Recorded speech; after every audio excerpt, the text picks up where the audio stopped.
update of what's happening at the former Hawaiian marketplace.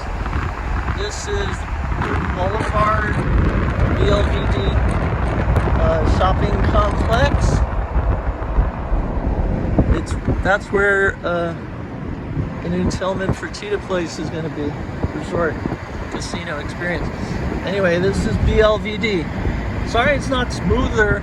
They didn't pave this part of the strip for F1. But the construction of this new shopping complex is really coming along.